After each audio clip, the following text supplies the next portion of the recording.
Olá pessoal, tudo bem? Hoje nós vamos resolver um problema típico de aplicação das leis de Newton.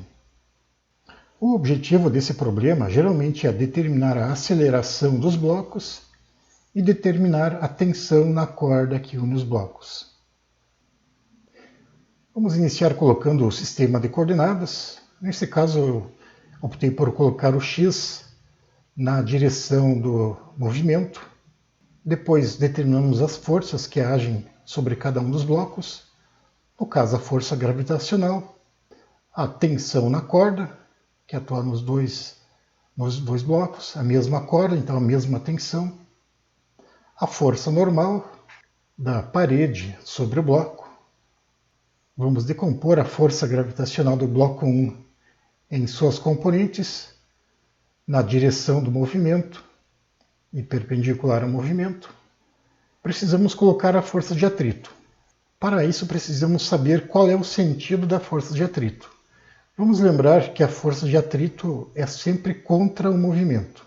Se a força gravitacional sobre o bloco 2 é maior que esta componente da força gravitacional sobre o bloco 1, então a tendência é o bloco 2 descer e o bloco 1 subir. E a força de atrito é contra o movimento, então atuará para baixo. A aceleração, vamos dizer que a aceleração tem esse sentido, e na verdade, uma vez que eu coloquei a força de atrito atuando para baixo, obrigatoriamente o movimento será para cima, e portanto esta será realmente a aceleração do sistema. Vamos fazer o diagrama de corpo livre. Lembrando que as massas são representadas por um ponto e as forças por um vetor saindo do corpo. Temos aqui então um diagrama de corpo livre. Os principais passos para a resolução desse tipo de problema. Você faz um desenho esquemático simplificado, você coloca todas as forças que agem sobre cada um dos corpos. Temos que tomar cuidado com a força de atrito, que é sempre contra o movimento. Precisamos decompor eventuais forças que não estejam na mesma direção do movimento.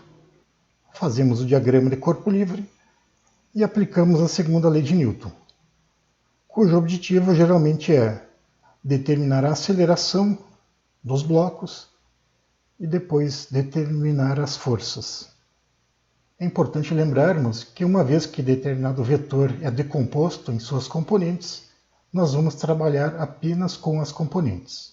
Segunda lei de Newton. O somatório das forças é igual a massa vezes aceleração. Todas as forças eu coloco antes da igualdade e depois as massas que estão envolvidas no movimento. Temos que tomar o cuidado se estamos trabalhando com cada massa individualmente ou com o sistema como um todo. Esta é uma equação vetorial. Nós podemos decompô-la em suas componentes x e y. E aí estamos trabalhando com escalares, que é o que nós vamos fazer. E agora vamos então aplicar a segunda lei de Newton para cada um dos corpos. Para o corpo 1, não tem movimento aqui em y, então o somatório das forças é igual a zero. As únicas duas forças são a força normal e o FGY. Portanto, chegamos à conclusão que a força normal é igual à componente da força gravitacional em y. Em x, somatório das forças em x igual a massa do corpo 1 vezes a aceleração em x. Temos as três forças atuando, a força de atrito e o Fg1x, que são contra o movimento, que estão para baixo, no sentido negativo de x, e a tensão para cima. É igual a m1 vezes a aceleração. A aceleração x é a própria aceleração. Rearranjando os termos, temos que a tensão é igual a massa vezes aceleração mais força de atrito mais a componente da força gravitacional. Para o corpo M2, temos apenas duas forças, a tensão na corda e a força gravitacional. Somatório das forças igual a massa vezes aceleração. As duas forças, massa 2, aceleração. Então, os dois blocos terão a mesma aceleração, já que eles estão unidos por uma corda inextensível. próximo passo é determinar a aceleração. Usando as equações 2 e 3, a equação 2 e a equação 3, usando 2 em 3, usando esta equação 2 em 3, eu vou substituir esta tensão aqui por este valor aqui. E chego nesta equação, reescrevo esta equação de uma outra forma e a partir daí isolo a aceleração. Estamos determinando a aceleração do sistema. Então aqui sempre aparecerá todas as massas que estão sendo aceleradas. Percebo que em cima aqui temos as forças externas que agem sobre o sistema. Percebo que a força a favor do movimento é apenas essa aqui, e as duas forças contra o movimento estão aqui. Então sempre vai ser desta forma aí. Tensão na corda. Uma vez determinada a aceleração, podemos agora determinar a tensão na corda usando esta equação ou esta equação aqui. Quaisquer uma dessas equações eu posso utilizar para determinar a tensão na corda. Toda a resolução do problema está contida aqui. Então, a partir daqui temos todos os dados para determinar tanto a aceleração como a tensão na corda. A relação entre o ângulo θ com as componentes de FG1. Para determinar as componentes de FG1, eu preciso determinar onde está esse θ aqui. No caso, eu consigo visualizar com mais facilidade quando eu faço este θ tender a zero e eu percebo que este ângulo aqui também tende a zero. Enquanto este ângulo aumenta e este tende a zero, então aí eu chego na conclusão que θ está aqui. O FGY é o cateto adjacente ao FG1 e, portanto, usamos cosseno. Enquanto que o FGX está lá, é o cateto oposto ao θ, usamos então o seno. A força gravitacional é a massa vezes a aceleração gravitacional. A força gravitacional 2, m2g. Força de atrito. Por definição, a força de atrito é o coeficiente de atrito vezes a força normal. A força normal nós vimos que é o FG1y.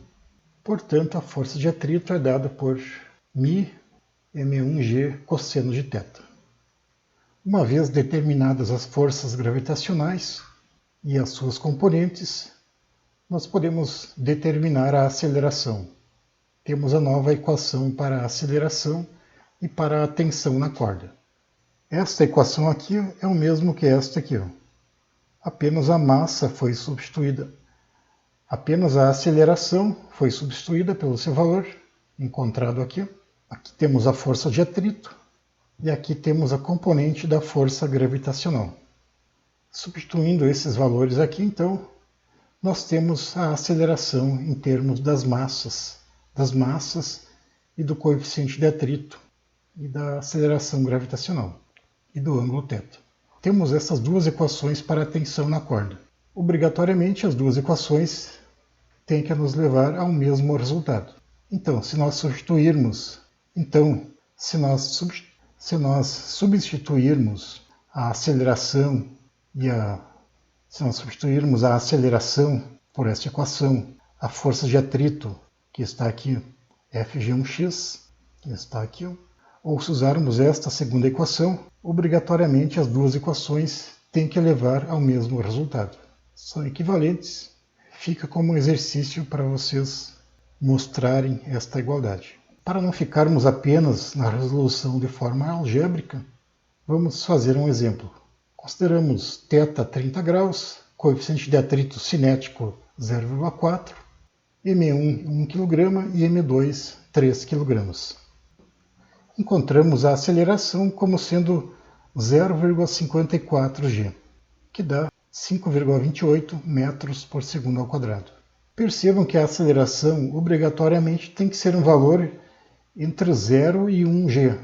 A aceleração aqui no máximo será igual à aceleração gravitacional. A força de atrito, 3,40 newtons, Fg2, a força gravitacional que age no bloco de 3 kg, 29,43 newtons. E a tensão na corda, 13,54 newtons. Então, os principais resultados são a aceleração dos blocos e a tensão na corda. Agora que todas as forças foram determinadas, nós poderíamos aplicar a segunda lei de Newton para este bloco e confirmar se a aceleração realmente será essa aqui, ou aplicar a segunda lei de Newton para este bloco aqui. Obrigatoriamente teremos que chegar nesta aceleração. Neste caso, aplicamos a segunda lei de Newton para este corpo aqui, com os resultados encontrados, e percebemos que isto realmente é igual a isto aqui. Percebemos que a força resultante daqui dá aproximadamente 15 newtons, e aqui também 3 vezes 5, aproximadamente 15. Então, esta igualdade é satisfeita. Esta equação que foi mostrada anteriormente, onde nós temos aqui a aceleração, ela poderia ser simplificada para chegarmos nesta equação mais simplificada para a tensão na corda. Obrigado.